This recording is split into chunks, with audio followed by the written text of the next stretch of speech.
Smallies.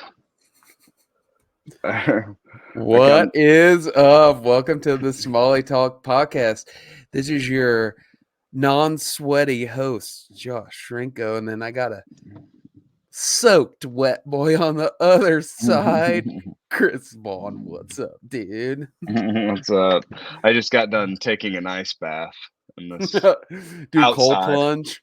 I did a cold plunge in this negative 2 degree temperature outside. It doesn't take much for a cold plunge today, bud. You just got to step outside on the front porch, and you're cold, bud. Your stuff's shriveling up real fast right now. We got negative temperatures. I woke up this morning, it was -4 degrees out. Not exactly what you hope for smallmouth fishermen. That's past my line. By about 20 degrees. Yeah, I made the mistake of going out in single digits last year, and it lasted like 2 hours. Yeah, it was pretty dumb. It lasted like 2 hours, and I was like, "Yeah, this is not a good idea." I drove over White River today. It's mostly iced out on the south side. I was just telling our guests that. Yeah, we're probably gonna have some ice on the rivers. Like it's ice. It is ice as far as you can see on the White River right now. So do you remember that time you and I drove out to Sugar Creek and got out there, and it was like we drove like an hour and a half and got out there. We're like, there's nowhere we couldn't even drag our kayaks in. We could just see ice all the way down the river. We actually tried. We did.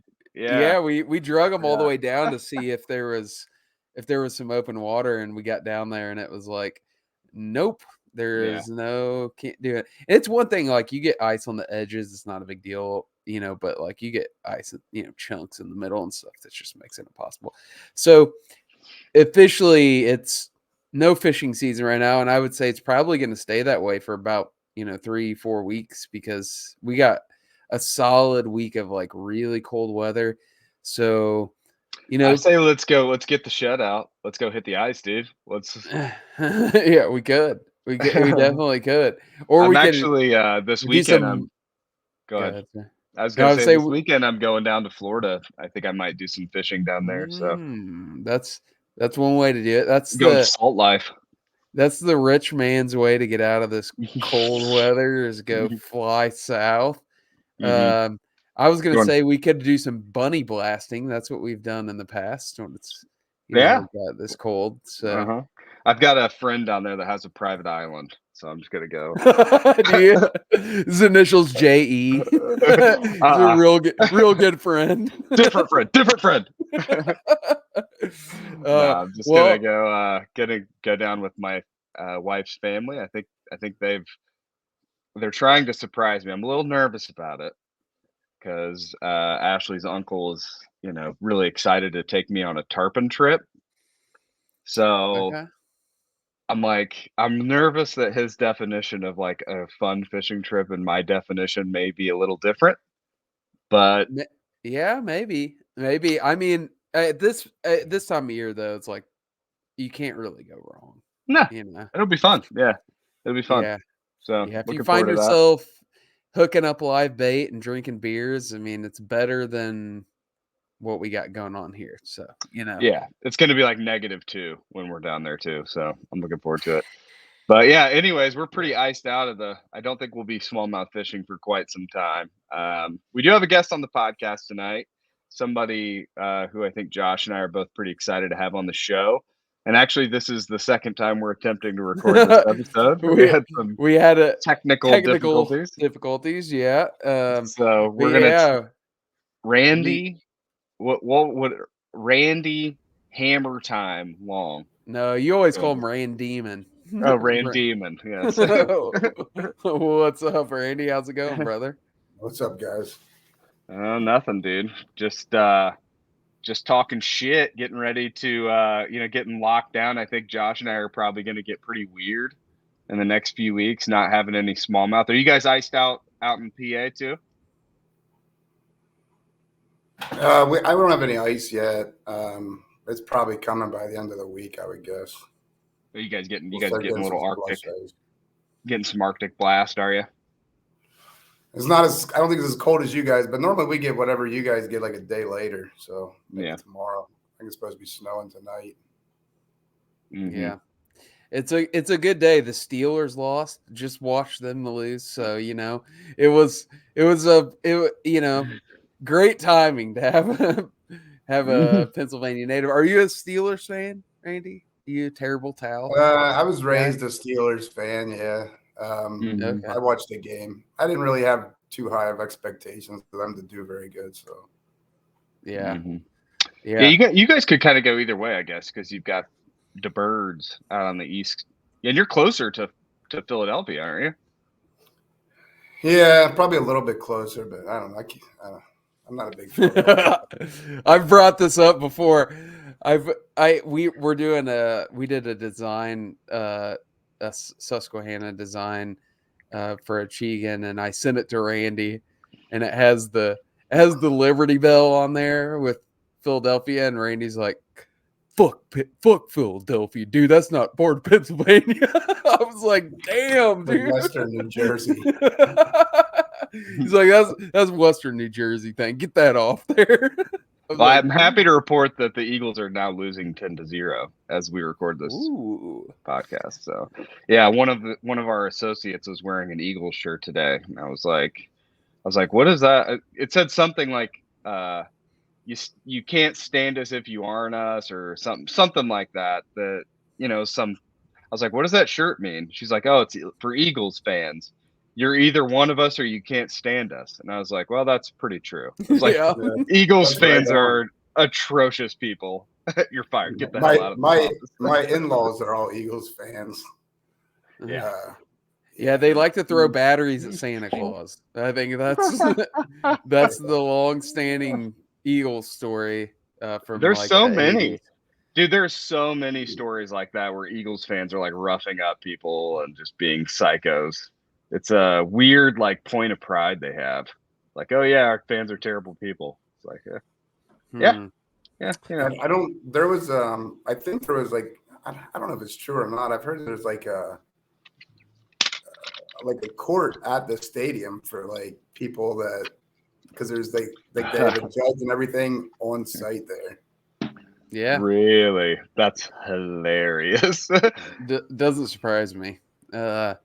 I could just see that judge being like, "All right, here's the deal," or what? I can't do a good PA. Can't do a good Philly That's the worst. That's the worst accent I've ever heard come out of Randy, do a Philly accent. Nah, man, I don't do any accent. All right. anyways, that judge is definitely garbage for sure. So, Randy, we wanted to have you on the podcast, both because you're a fishing buddy. We went out and fished with Randy on the Susquehanna back in April.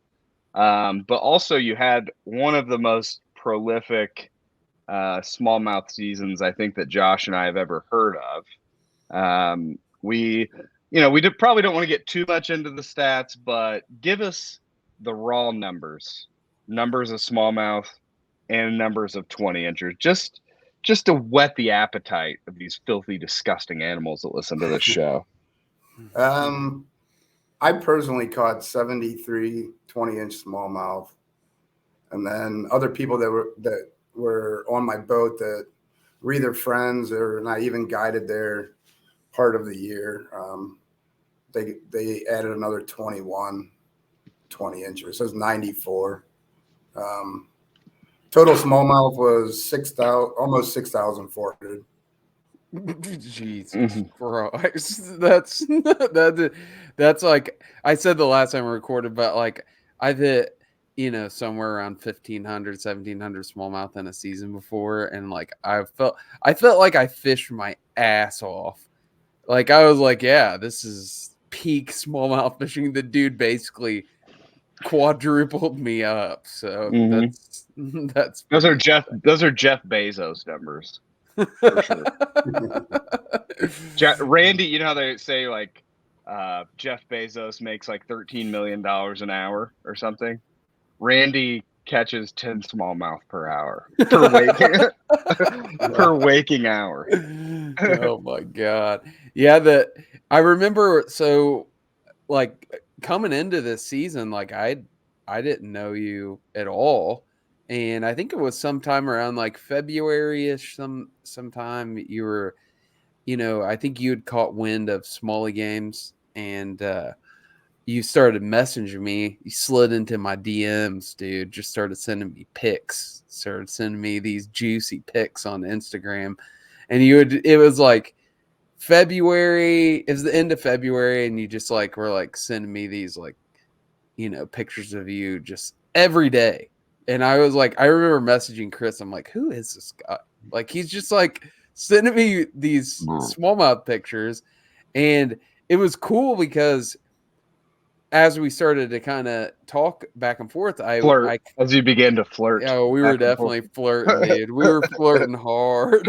We were like, he was sending me pictures, and he was like he's telling me what he was doing. But what I kind of thought was cool is you were kind of like you were fishing often enough. You were like following the migration of these fish from their winter holes kind of into their spring patterns. And I was like, oh, this is pretty cool that like somebody's like really understanding this movement. Because I think a lot of guys, including myself, for a long time, you just go out and you try to find the fish. You don't really think about like where they're at from week to week as much because, primarily we don't get out that often. And the second thing is it takes normal people like years to kind of figure that out. I was like, man, this guy's like chasing these, school of fish that he's fishing for. Tell me a little bit about like early spring for you, what you kind of looked for and what attributed to your success this past season. So like the winter fishing, like last winter was super mild. So like, you could, I don't know, I had a bunch of crazy days over the winter, but I was in this winter hole, and it wasn't that hard to figure out. Like I knew once they left, I kind of had an idea of where they were going, but I stayed in the winter hole, and then one day I went there and it got real slow, and I'm like, oh, they're not here anymore. Some of the discussions I've had with the PA Fish and Boat Commission's fish biologists were that I think they said around 45 to 48 degrees Fahrenheit water temperatures, the fish will start to pull out of those winter holes. So like, and that was this year, like was exactly that. I think it was right around like 47 degrees. They're just gone. And then I just followed them up the river and I started cutting them. I kind of know where they'll set up on the river whenever they start moving up for the migration. So that's actually a really something I'd like to pick your brain about while we're on here too. So obviously, winter holes, like I won't say obviously, for us three, we kind of understand winter holes are like this area where the fish go and they hunker down for the coldest months of the year. And, I always define a winter hole as like a place where they can kind of expend the least amount of energy that has the most protection. Sometimes that's, it's usually a little bit deeper water, but there's some refuges nearby where if it floods, they can kind of get completely protected from the current. I've found those over the years and I've identified them, and Chris and I have probably, I would say 15 to 20 like really like defined winter areas. Now that first kind of movement out of those, I do have trouble sometimes finding that those fish. Where would you like say, like if you were just describing the first kind of pre-spawn staging areas, what kind of characteristics are you looking for where they set up?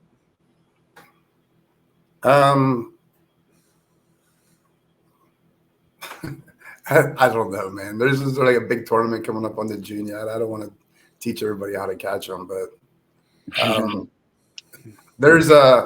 I like to kind of target slack stuff. I feel like they're pushing their way up the river and they got to stop somewhere to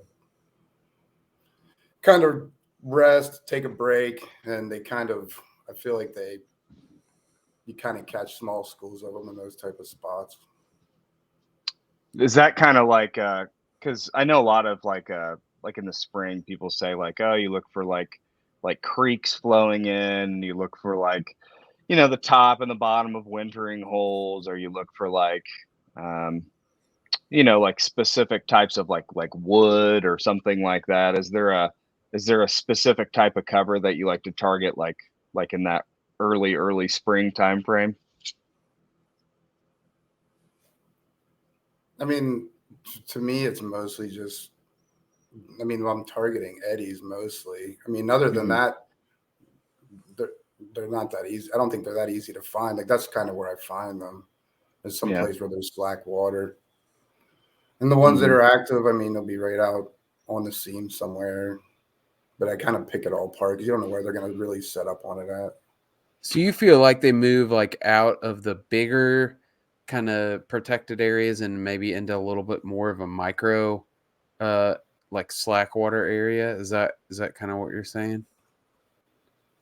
I think they stop off in the slack water areas. It's just the best place to target them, as they're like, now they've left the winter area. They're moving towards wherever they're going to go to spawn.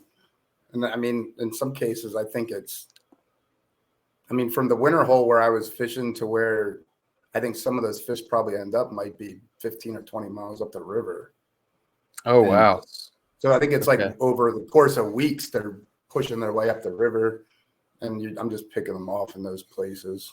So they'll just kind of hold over for a few days in an eddy or in a spot to rest before they make another 5-10 mile push or something.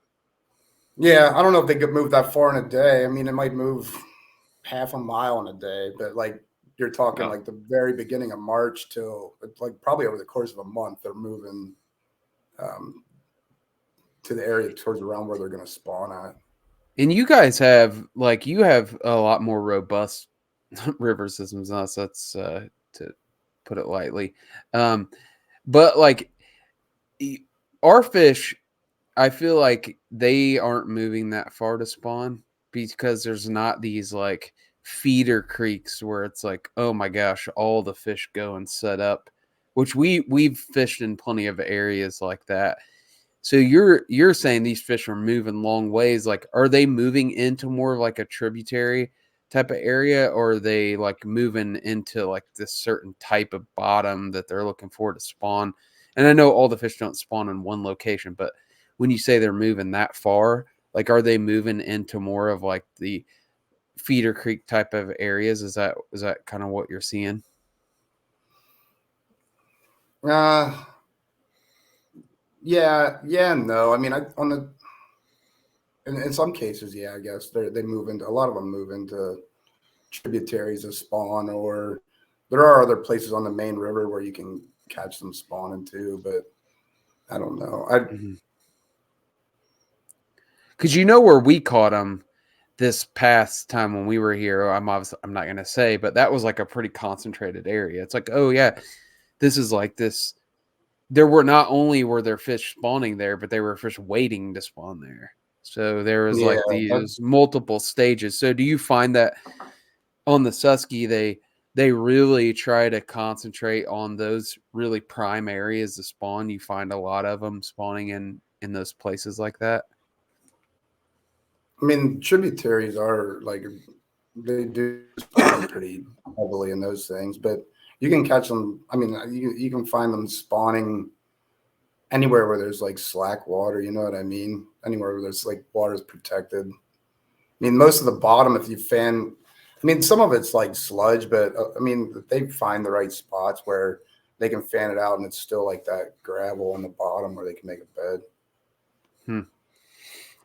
Yeah, that's pretty interesting. We don't have a lot of that here. We don't find a lot of like, that's why I remember that one of the first years we went up to the upper Mississippi, we really like experienced like spawn fishing, and we've talked about it ad nauseum on this podcast, but like we just don't have that here. Like our spawning grounds are like very, very like spread out. Like we just don't have Like there's maybe a couple places where you go like, oh, this is the perfect bottom for fish to spawn, and you'll find, 5-6 beds, but you're not gonna go find. I mean, we've found places on the upper Mississippi where it's like there's hundreds of beds, and it's like that doesn't exist. So I think you need a more robust river system for that to happen. So maybe that's, so on that early pre-spawn though, are you covering a lot of water then? Are you like hopping from place to place, or are you sitting in one spot a lot and picking it apart? I mean, I always cover. I kind of cover a lot of water. I mean, because if I go to a spot, I don't spend a whole lot of time at any spot because normally if the fish there, I feel like I can catch them pretty quick. If you're not getting bit, like I don't see any point staying there. So I do move around a lot. There was I just figured out because I had this conversation with somebody. It was the one day on the Juniata last year. Me and my buddy, I think we caught 140 something small.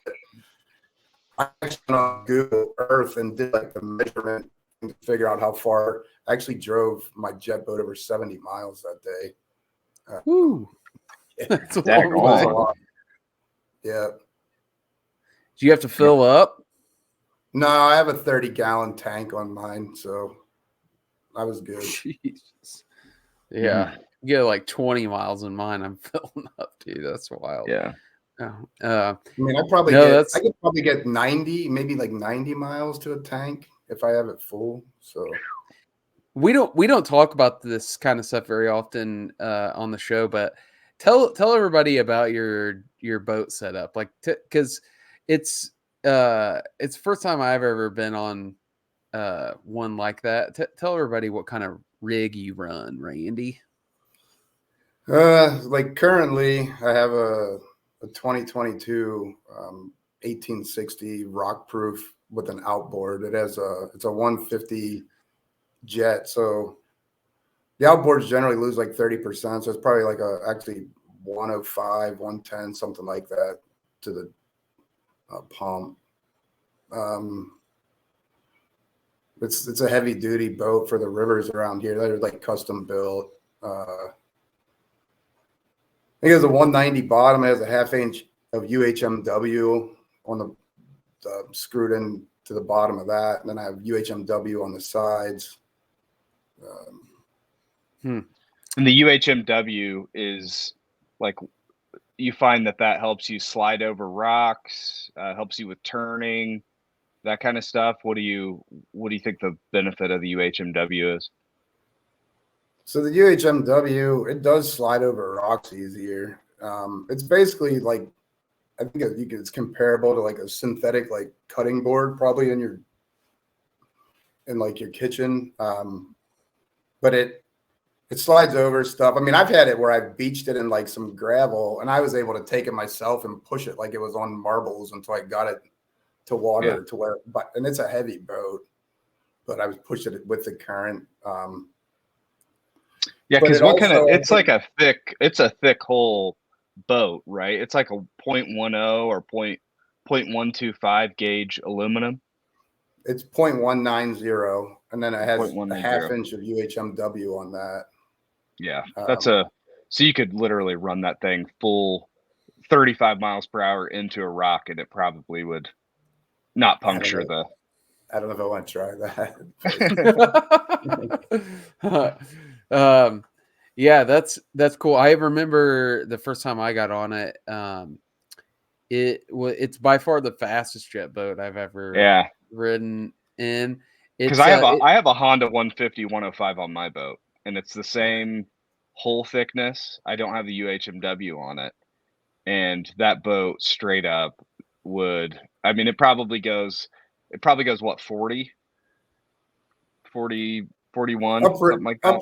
Against current, it's like 37.5. I've seen, with flood levels and stuff, I've seen like 42 of it downriver. Yeah. Mine goes downriver is 39. Mine goes 30, and that's like, 30. It goes like 29 upstream, probably 31 down, something like that. Your boat is significantly faster than mine, and I don't really know why that is, I would like to know and resolve it. Mm-hmm. But I mean, fortunately, we don't have to take crazy, 90-mile runs or anything like that. But it's just yeah, it's something about. I don't know if yours is a Mercury XS, isn't it? It just has so it's like a prop motor that they put a jet foot or jet bottom on, right? Yeah. Mm-hmm. Yeah. Yeah. I don't think don't it's know. the motor. I think it's the hull design. I think that thing. Randy's boat is like very much like the hole is like real shallow. Like it feels like more of a bass boat type of hole. Mm-hmm. Yours is a lot deeper. Like if you're standing in your boat, like it displaces a lot more water. Randy's is like you feel like you're like there's not sides on his boat. There's definitely sides on your boat. I think that's the main reason why. Just the Well, whole some of it, design. I don't know about that Mm. though either, because Okay. my boat has rod lockers in the floor of the helm area. That's why it feels like it's shallower. Like Right. I have those rod lockers down there that are at the back where the reels are. They're probably 8 inches deep there. Yeah, I don't know if I buy that either, just because like my boat doesn't run that much deeper than his boat. I mean, I would venture to say on plane they probably have about the same. They probably run about as shallow as one another, and I doubt if my boat drifts that much deeper than his. Like the draft is very much deeper. So I don't know. I still think it's whole design. I think that's the main. Well, the Maybe Hondas not are. the how deep it is, but yeah. I know the Hondas are like geared different, so allegedly it makes them run for a really long time. I don't really know, but I mean, when I bought my boat, they did tell me like, hey, this is, Hondas are geared really low, so it's not gonna fly, even though it's a 150. So I don't know if that has something to do with it. I don't know if it's the fact that yours was was supposed to be like a prop motor. I don't know what it is, but the thing, it's like a jet fighter. I mean, the thing flies. So, It's and then what actually kind of? slow compared to the inboards around here, though. Those Oh, inboards are, right. yeah. Those are That's I what I mean, fast. really. I feel like jet boats though. I mean, the speed thing, people get obsessed with it, but it's like, I mean, it's a fishing boat and you're at the end of the day, you're not like I guess on the Susky you're running pretty far. It That's a doesn't little matter bit for you. different. It doesn't matter for you and I so much Right. when we fish locally, but if I was fishing like on the Susquehanna, or if I was like making runs, like I took my boat to Traverse Bay last summer, and there was like this island that we wanted to go fish, and it was probably like 12 or 13 miles away, and like just making that run 12, 13 miles, I was like, dude, if I did this run all the time, I'd have to have something that had a little bit more speed to it, because yeah, it's something else. But and what kind of trolling motor do you run, Randy? I have a Lowrance Ghost. I would suggest nobody ever buy one of those things.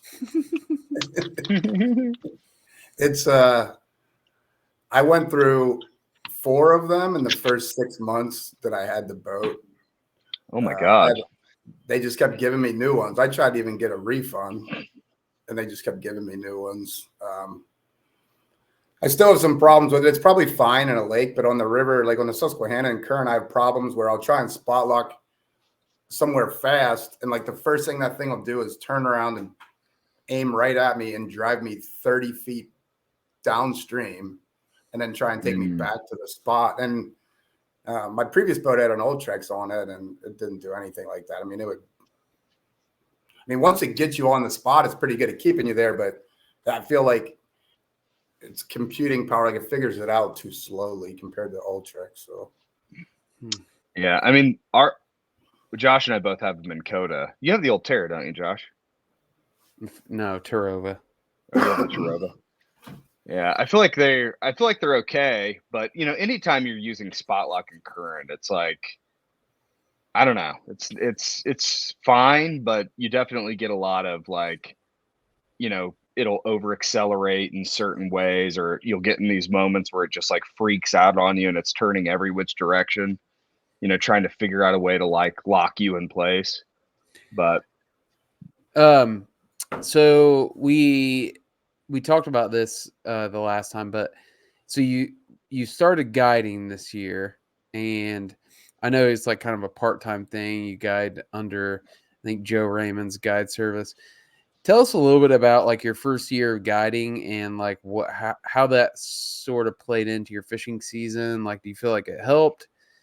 Do you feel like it hurt? Like, what was your sort of take on your first season of guiding? I mean, I feel like it, it, it helped me. I mean, I've learned a lot by watching other people fish, and I had some problems maybe early on, just trying to like talk people through how to fish certain baits. Like I would be like, "Hey, you need to slow down" or whatever, but I wasn't like being specific enough. And then the one time we were fishing a chatterbait, and I was trying to tell the guy how to fish it, and I just like, "Hey, we just need to slow down. You need to put the bait right in the specific." The water was up, so the fish were in very specific spots. So the cast had to be pretty accurate, but he was running it a little bit too fast, and I just kept telling him to slow it down. But then I was like, "Hey, just throw it out there, get it until you feel vibrating, slow it down until you don't feel vibrating anymore, then just fast enough that you just feel it again, and that's how fast you need to run it." And once I told him that, then he was fine and he was catching them. So some of that was on me. But some of it's a learning experience. I mean, as far as hurting me, I don't know. I mean, probably would have caught a lot more fish if I just fished by myself all year. But yeah, I can see that. So you're out on the water a lot. That's we've talked about that at times. Just like you spend a lot of time on the water, and I think that has a lot to do with your success, just because you're constantly out there learning and you're following the fish. So we talked about springtime, wintertime. So let's fast forward to the summer. So we're talking about the Susquehanna. And the Susquehanna, we've talked about it a lot here on the pod, but it's a very, very large river system, pretty shallow. Really can't get on it unless you have a jet or a kayak. It's a pretty hard river to fish or to navigate out of, in any kind of other boat. So when you get in the summertime, and obviously conditions change, so this is going to affect it. But let's say conditions are stable for a long period of time. So let's say conditions are stable for 3 weeks. You got basically, pretty even water levels. You don't have a ton of pressure changes, not a lot of storms. Do you find that like when you go out multiple times, are you finding these big fish moving very far in those? Are you finding those big fish in the same areas in that time frame?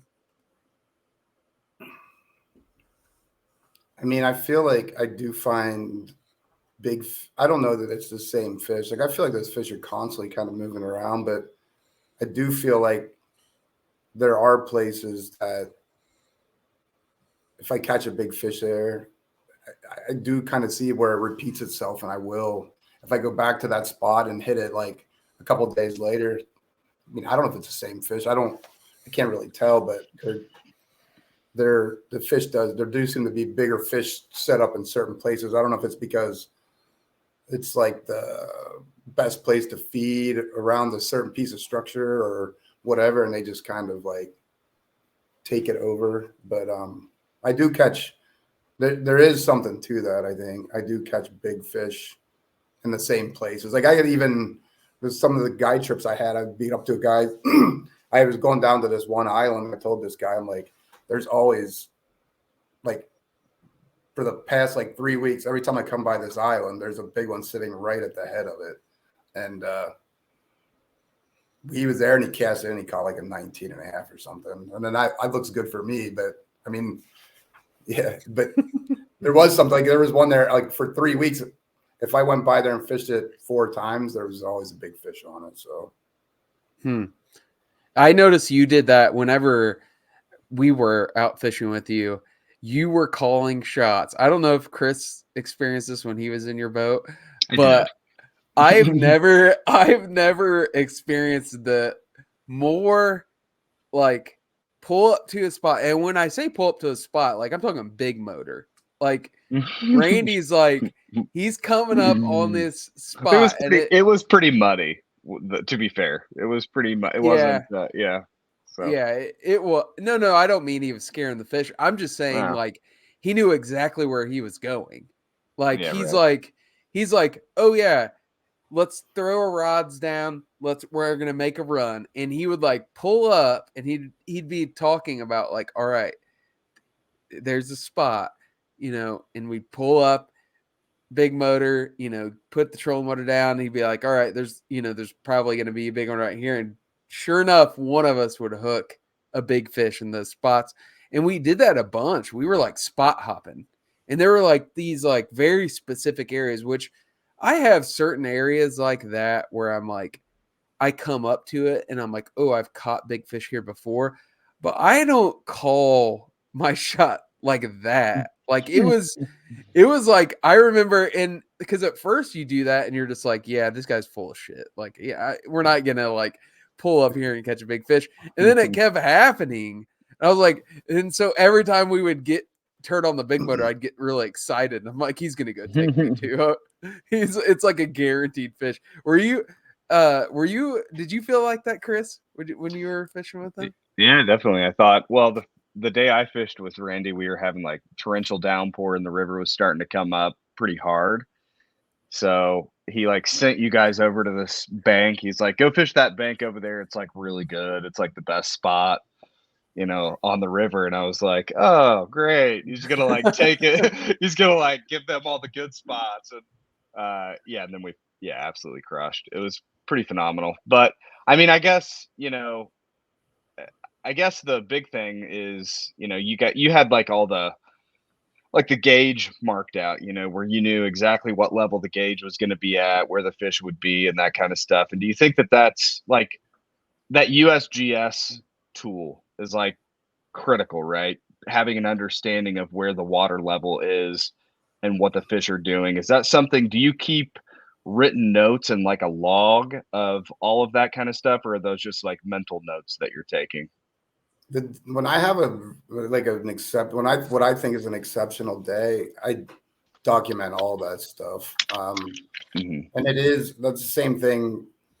The fish they just seem to, if you find those same conditions, the fish are going to be in those same places. I mean, because they like a lot of it is like Josh. Well, that day, whenever you and I fished, Chris, those are like my favorite days to fish, is when it's like that, because the fish are it's a great day. Yeah, the river forces fish into very predictable places whenever it's like that. And I'm pretty sure, and I could be wrong about this, I'm pretty sure there was a general feeling in the camp to not fish that day. Was that day, or was that the next day? Yeah, not from me. It wasn't. That was from you. No. Yeah, I think that because it was like pouring rain. It was like, and the river was like muddy and coming up. Wasn't there a general feeling in the camp to not fish, Josh, that morning? I would never say I wasn't gonna fish. I think it was kind of one of those things we were like, man, it might be like really bad out there. And I think that was the day we moved spots. Like we ended up, one of the days we had a bad morning. It was like probably the only bad stretch of fishing that we had. It wasn't that day. It was the day that it was me and you were fishing, and him and Derek. And then we switched areas like later in the day, and then we ended up crushing it. Well, somebody crushed it. I wouldn't say that we did, but and that's the day that Josh threw a complete bitch fit, and everybody that's on that trip knows it. He was throwing a complete bitch fit, and everyone was like, chill, it's just fishing. And Josh was like, no. And then finally, at the end of the day, he finally caught a 19-incher. And he was so excited about it. And Chris! If our audience only knew what the reality of that situation was, it was so embarrassing. I mean, I just had to sit there and endure him throwing a complete bitch fit for hours and hours. I didn't even realize I didn't even realize that it was a thing. Like Derek was like filling me in. He's like, "Oh, those guys are so competitive. He's probably pissed off." then we left. We went down the river and we started. I'm like, well, there might be one more spot down here that might be set up like that. So we went down there and like Derek was really thinking about you guys. Like, hey, call them and see if they'll come down here and fish this. Derek's such a nice guy, dude. He really is. He wanted us to come. Literally, we told the story on the last podcast, but we have to tell this again. We're doing this technique where we're fishing out of the back of the boat and it's like drifting our lures downstream and basically just kind of dead sticking them and letting the current kind of give action to the lure. And like in the area that we were in wasn't very wide. Like we were, within shouting distance of each other. And like Derek and Randy were just, dude, they were just like every other cast. Like it was like this, like, and Chris and I had caught like I think a couple fish, but it was like we're getting out fish like 10-1, probably. Yeah, it was ridiculous. And it's like I've seen stuff like that happen, but I'm usually the one out fishing other people, and I'm definitely not getting outfished 10-1 with like within sight of somebody else. And the frustration was building, and so we moved over and pushed them out of that spot. We literally moved within like a 10 few feet of them. Yeah. And we start fishing basically the same spot. And like, I think we may have caught like one or two. And Randy was like, not in a mean way or anything, but he was just like, yeah, we'll move over to the other side. So we like we were fishing. We kept fishing the same area. He goes over to the other side where we were fishing. And we stopped catching them, and he started just absolutely slaying. And this was like the camel that broke the straw's back, or the straw that broke the camel's back, was Randy ties on a full-size rat. Yeah. And we're using like flukes and got another one on the rat. Got another one on the rat. That was Derek antagonizing you guys. I wasn't. Dude, I mean, I remember he caught throwing a banjo minnow over there. He caught 2 or 3 on that rat, dude, and it was like all that tension that we've been building. It was like, fuck this. I remember they ended up running downstream. And we kept drifting down. We drifted down and we go back up and then we finally ended up catching a couple nice ones. I think that was the thing too. We couldn't find any nice ones. They were like catching 18s, 19s, and just like for whatever reason, dude, we just couldn't find it. But they got it far enough away where we could still see him, and I just kept seeing Derek grab his bump board. I was like, that motherfucker. I was like, man. Dude, I do remember. So I fished with Chris the next day. I do remember Chris told me, he's like, if Derek yelled that you caught one more on the rat, I was going to jump out of the boat and fucking swim over to your boat and start fishing. I was about to mutiny on Josh. Just let him have my boat. Here's my keys. Here's my boat. Just keep it. I'm going to go over there. There's something to be said for that though. Like, Randy, on that next day, whenever I was running Chris's boat and then Randy, you guys were together, there was for half the day. It's half the day. I think I fished just the morning and then we switched. Yeah, and I remember that particular day we were fishing, and this was one of the first times I've really committed to a chatterbait bite. Like we were catching them on chatterbaits. And you guys, I'm not going to give away your technique, Randy, because I think it's somewhat unique the way you're fishing them. But like you guys were catching them a very specific way, and I wasn't in your boat to understand that. Like I knew what you were throwing, but I didn't know how you were throwing them. And Derek and I had an okay morning, but you guys were definitely you guys were out fishing us. And I remember there was this one spot and you had caught some and you pointed to it and you're like, I've thought about this after this situation multiple times, by the way. And you're like, oh, pull up here. And I pulled up there and we didn't get any bites. Yeah. And I remember afterwards, Chris was like, yeah, it was basically where the river bended like around, and then there was this like it wasn't an eddy, but it was a kind of an current. eddy. Yeah, it was an eddy. What was a current? I think of an eddy as like a circle. This was like more like a sharp current break. And then there was this like rock that extended out, and it was this like very defined like seam. And the way I pulled up on that seam, I basically put the boat where you guys would have like in the strike casting. Zone. Yeah. Right. You're right like, over the fish.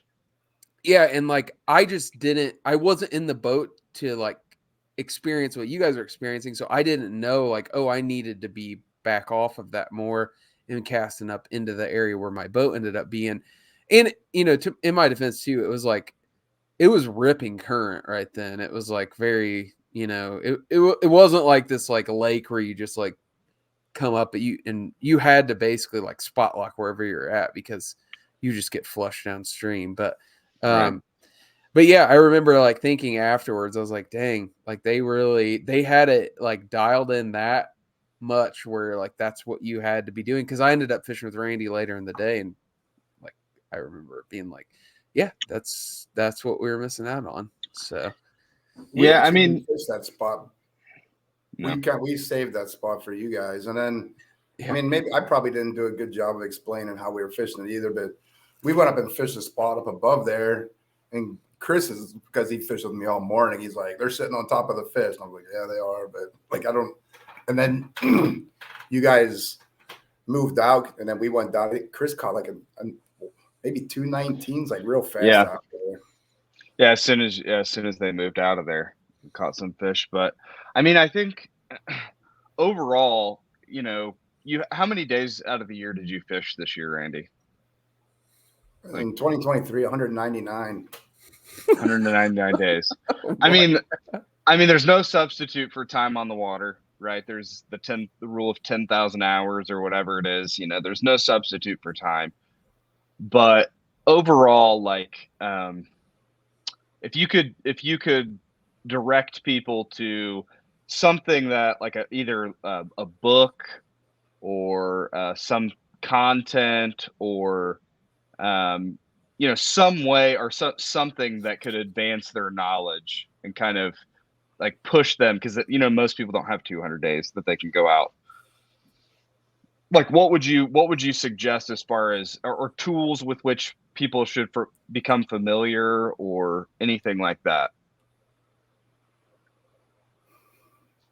I mean really that is it. Like if you're looking for a short, I don't think you can accomplish what I accomplished fishing 30 days in a year. So people that are looking for shortcuts, I don't know. For one thing, like going as far as the river is going, you can probably, the biggest way to improve your success rate for catching fish is going when the fish are triggered to feed. So like if you understand those gauges and are paying attention to those gauges, it's a pretty good predictor when they're going to be most actively eating. You like the river on the rise? Yeah, on the rise. Then once it starts to fall, I think it all depends on how fast it's falling, but I feel like the fish immediately start pulling. Like if it rises to the point where they get pushed on the bank, those are really the best days around here, I think. Like just concentrates the fish, pushes them up on the bank, tight to cover, that kind of thing. Yeah, Josh saw that back in August. Like it was, I just know when because I had a day very almost identical gauge wise to that day that him and his dad really hammered them, and it was like it just proved that that's what they were going to be there again, and they were. So they went over and they creamed them over there. I was jealous. I wish I was catching all of them that day. Yeah, I would like give you some empathy here there, but you caught damn near 7,000 smallmouth this year. Sorry, dude. Let me have my evening. I did catch 100 fish that day by myself. The day you guys caught them, but Yeah, I that wasn't was catching the quality of fish you guys were catching. Was that was Danny? Was Danny? Oh, Danny wasn't there yet. no Danny showed up late. No, Danny was there the next day when we had the Shrinko Derby, as Randy likes to call it.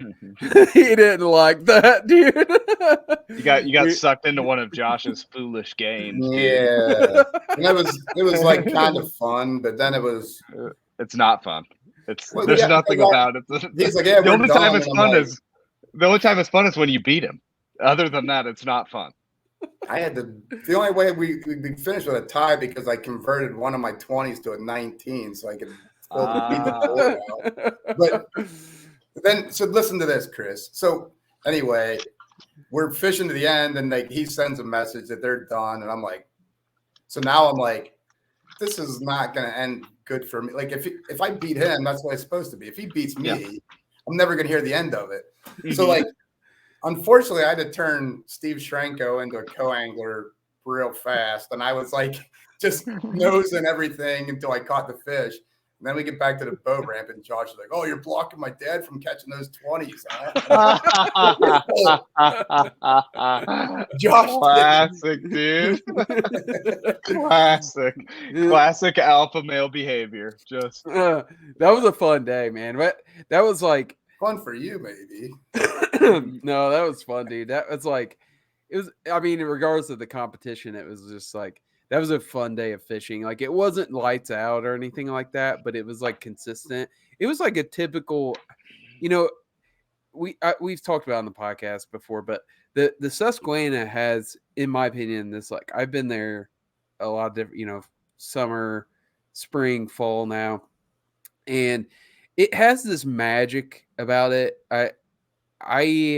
I think the magic of the Susquehanna is like when, like, it's in middle summer, all those islands are in full bloom. You got and the water, it's got enough water in it to where those grass islands like play, because a lot of times I've been there in the summer when it's been too low and all that grass is basically dry and it doesn't provide any sort of cover for those fish.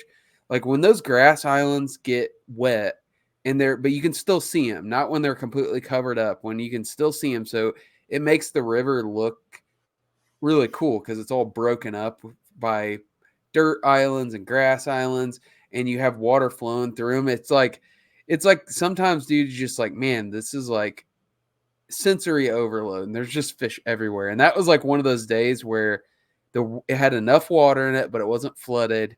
And it was summertime. Those fish were like relating to the islands. And I just had a lot of fun, man. That's like, if you haven't experienced it, that's the time to go experience the Susky when it's like that.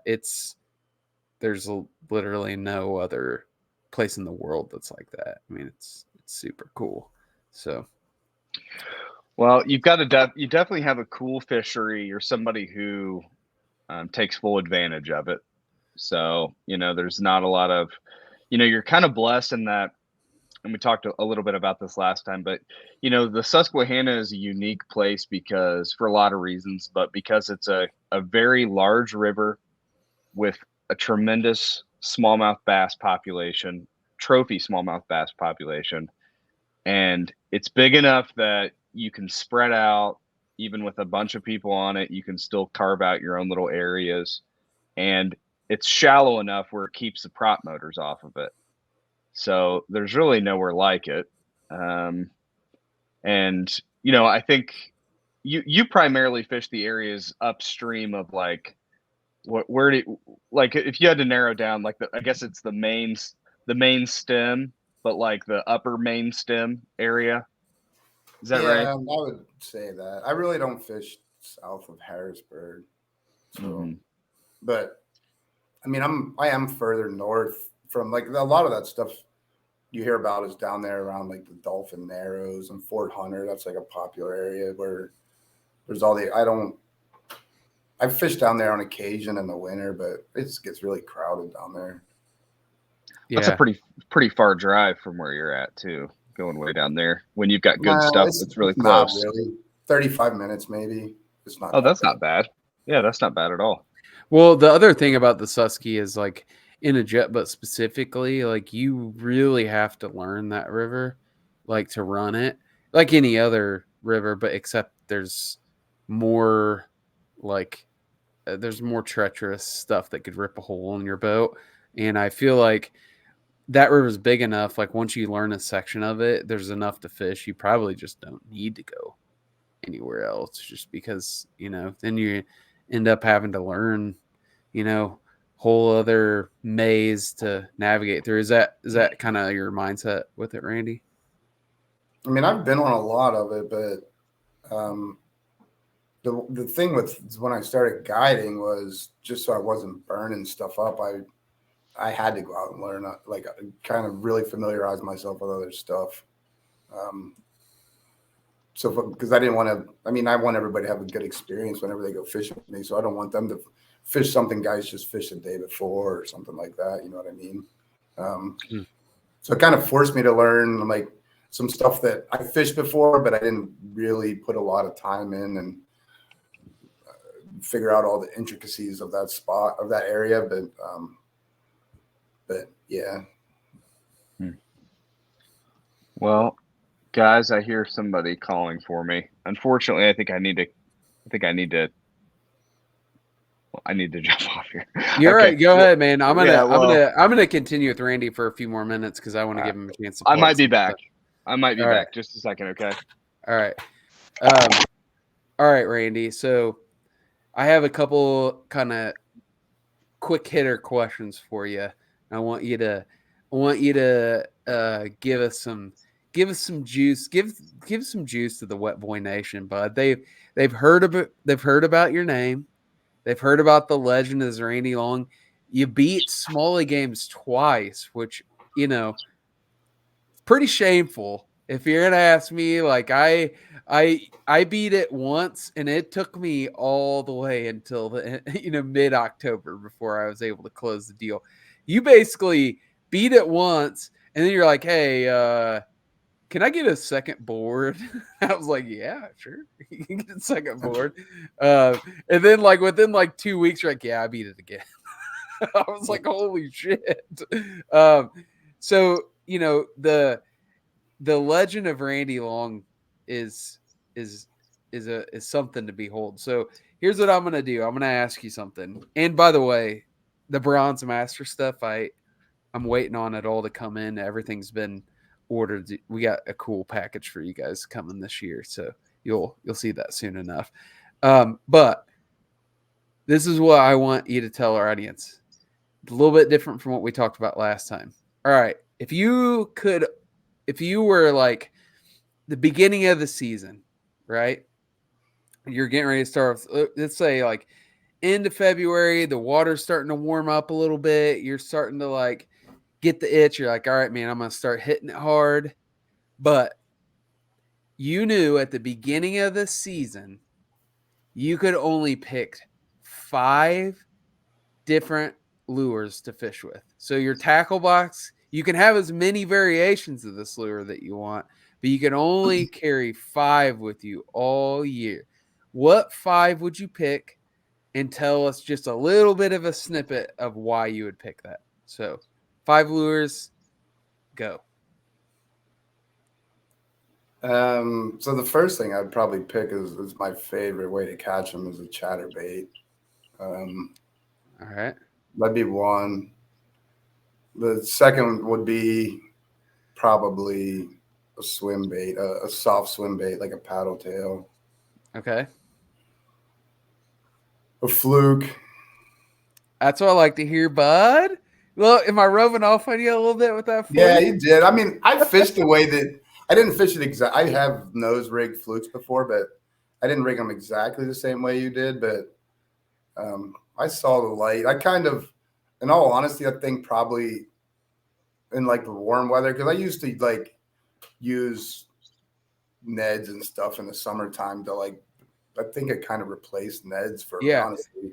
I kind of quit using them all together. Neds I do in the winter now, but yeah, it's like a finesse technique, but it's like a fun finesse technique. Yeah, that's kind of the way yeah.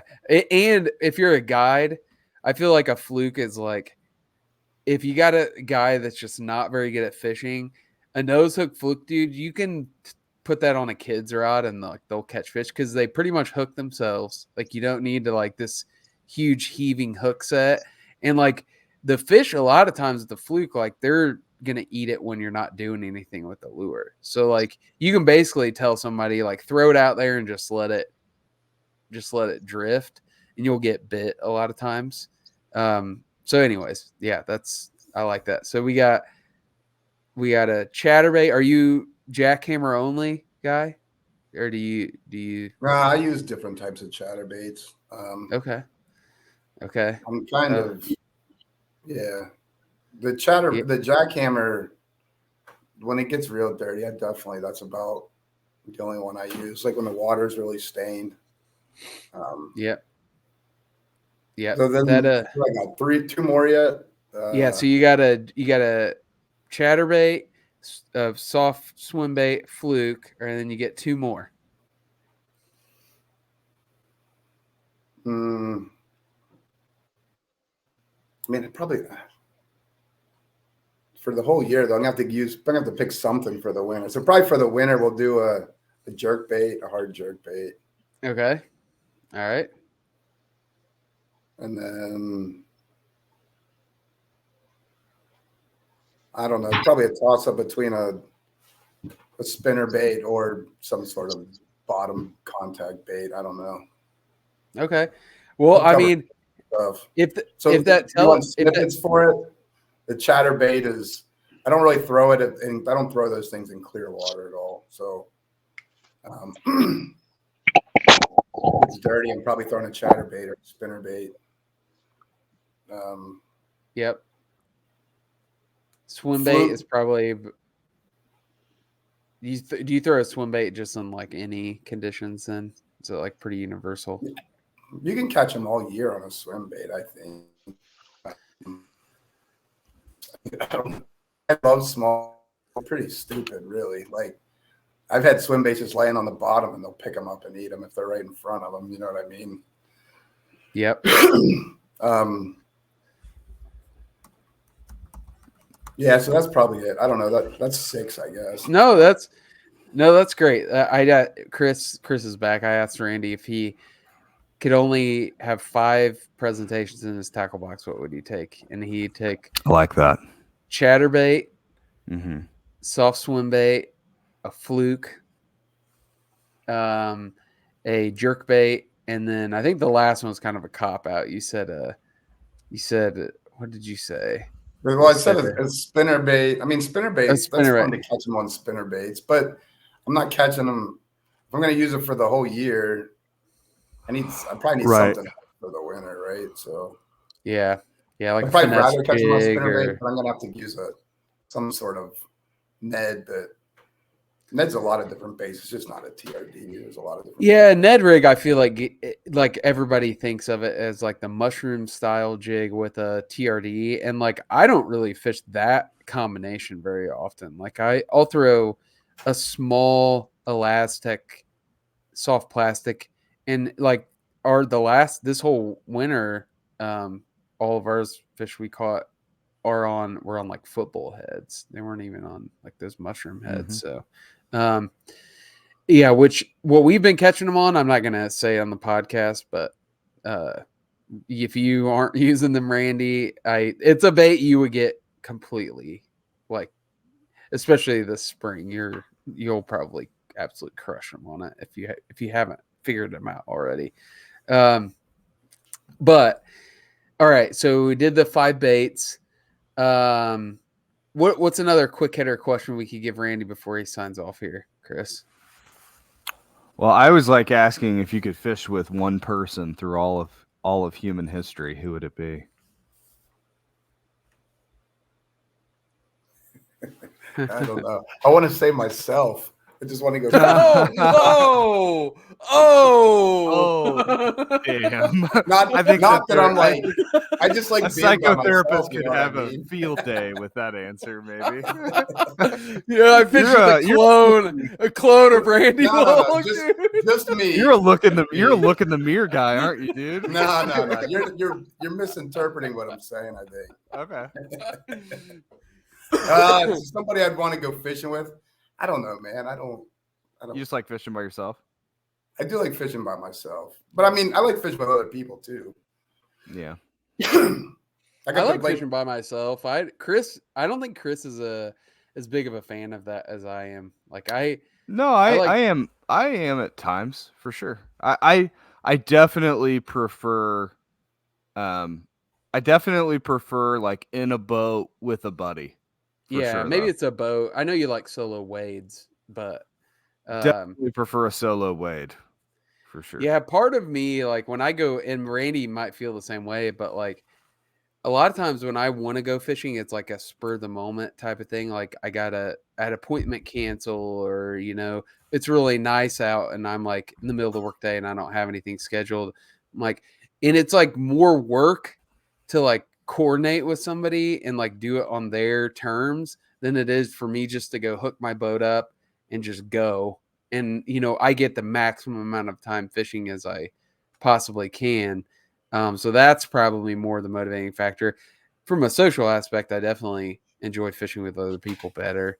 But it's just it takes work to coordinate with other people. So and sometimes you have to make compromises, and it can be tough. So you're really good at compromising. I do compromise all the time. We do. We both come to. You're about to compromise on our big annual trip, buddy. That's what you're about to compromise on. We'll see. We'll see. We don't. If you're really good at compromising, you would just let me do whatever I want. I mean, I don't know what you want. All right.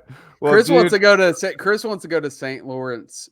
Randy, I'm going to ask you this: would you go with a group of guys to St. Lawrence, half of whom don't have any electronics, running kayaks, and nobody's ever been there? Would you go on a week-long trip there?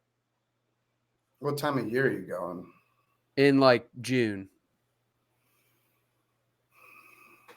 I've fished there in the beginning of June, but you got to be careful about that because what part of June? Because Bass is closed on the St. Lawrence, I think, until the third Saturday in June. That's right.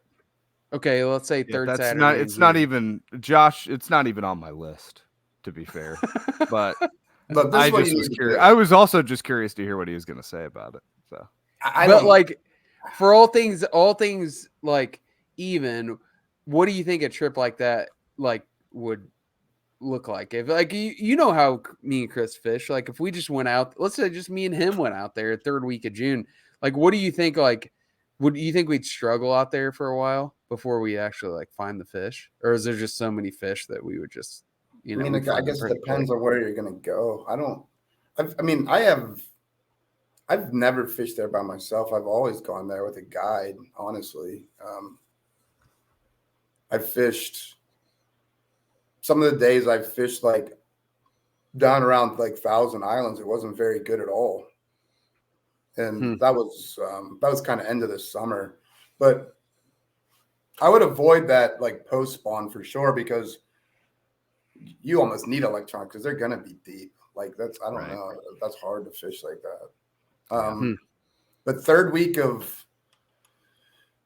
third Saturday of June, like, I don't know. Like, I think sometimes those elite guys are up there the end of June, beginning of July, and they're still catching them on beds. Like, they are kind of behind what we're used to down here as far as spawning. I mean, when I was on Lake Huron last year, and it was the second week of July, I caught several fish on beds in middle of July, which was, I mean, crazy that they were still bedded up, but they were in beds in 4 feet of water, 5 feet of water, so I think up there they probably they probably would still be on beds. I mean, I think aren't those tournaments in like late June, early July where they're catching them on beds, like with those like whatever those things are called, those big like road cones with like lenses on them or whatever.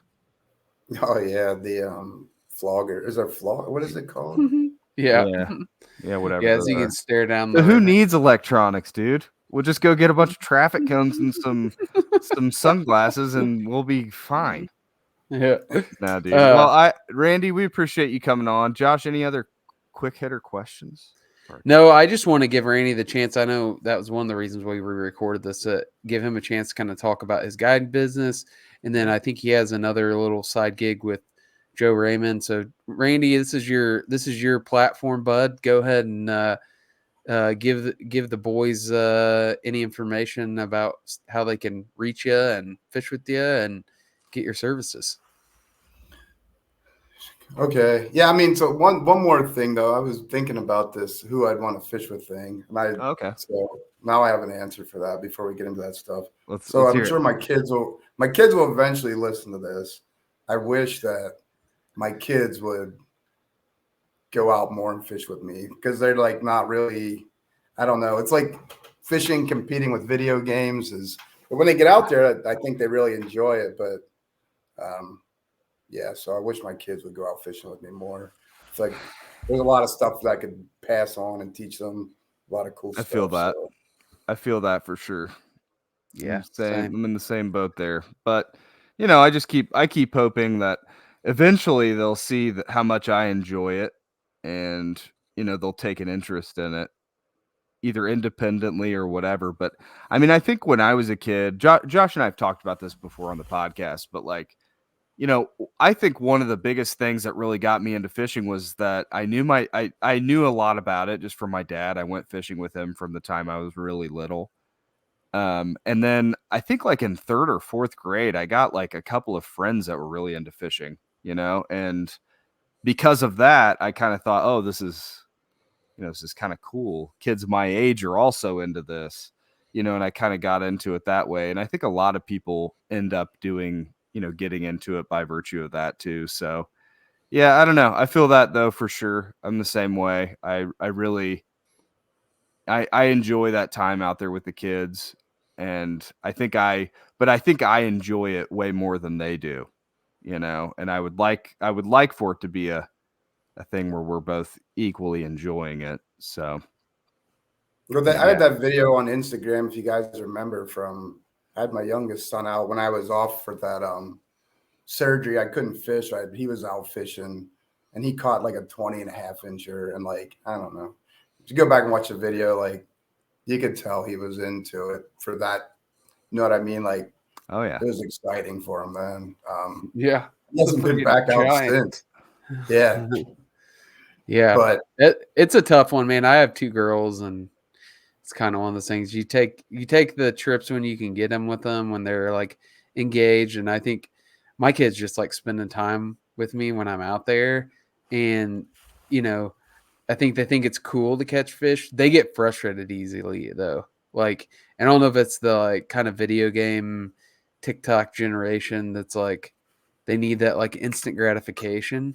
But when I get them patient enough to where they'll like do it on their own and they actually catch a fish on their own, it fulfills this side of them that they don't get with that stuff, and it's definitely cool to watch. And maybe they get into it, maybe they don't as they get older, but get out when you can with them, and try to not be a piece of shit dad like I am sometimes. So for sure. So yeah. Well, I will say this, for the people that are interested in going on a guided trip with you or whatever, when Josh and I and Derek all went out there last spring, I'll say that I haven't been on a lot of fishing trips where I've learned more. I think I learned a ton when I was out there. I think it definitely added to all of us. I think it added a couple, maybe 3 new things got added into the toolbox, and I thought it was really invaluable time, just like I said, I mean, I can't think of another trip that I've been on as an adult where I've learned more about fishing. So highly recommend you both as a guide and just for somebody to follow on Instagram and pay attention to what you're up to. Appreciate you very much. And if people want to book a guided trip, where can they find you? So they can just reach out to me directly, like through Instagram if you want. I do run trips through Susquehanna Smallmouth Guides. There's a website, and I think there's some way you can book stuff, and then Joe will get a hold of me. So that's SusquehannaSmallmouthGuides.com. My Instagram is Randy_long_. Yeah. So if you wanted to get a hold of me through Instagram, you can just follow me or message me or whatever, and we can try and figure something out.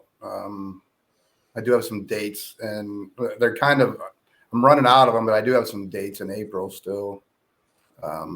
Nice.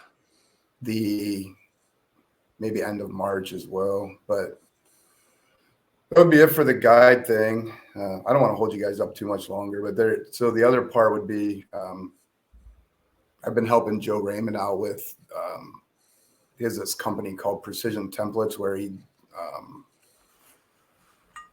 measures boat. I was measuring boats for him when he was guiding in New York. I'd measure, I would go to rock-proof boats, and the people that would purchase the flooring, I would measure them, and then the installation of everything there. So you want to check that out. If anybody's interested in that stuff, go check that out too. It's Precision Templates. That's PA, I think, _ boat flooring, something like that. Maybe _ at the end. And that's the like foam style boat floors, but it's like laser like scanned so that it's like they print it out exactly for the dimensions. Yeah, so this stuff's called aqua traction. So it's like a closed cell. Like I have that basically like bed liner in the interior of my boat now, and it's really slippery.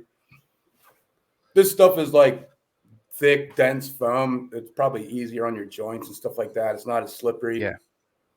And it is like, that's what I would do. He has the equipment. I go and I digitize the inside of the boat, and then I'd save it on a file, and I would send it to him. He would edit it. He sends it to the company, and you got different colors, different patterns, all kinds of stuff like that. It is crazy. We're getting older, and like I don't have any seats in my boat really. I have a pedestal in the back, but when we're fishing for like a couple hours, you see Josh and I just start stretching our backs out. We're bending over, dude. We're getting decrepit. So, dude, that's a real thing, man. Like lower back, that standing on a boat all day without a butt seat or anything, dude. That we are getting old, but it's rough on your back. There's no doubt about that. For sure. So, well, appreciate you guys. Thank you very much for coming on the pod, Randy. Appreciate you, man. Look forward to hopefully getting back out this spring. Where Josh and I were talking about some dates offline, so hopefully we can make it back out, and take advantage of your hospitality. Appreciate you, and as always, free the fighter. Yeah, free the fighter. See you guys. Thanks, Randy. Yep, take care. See you.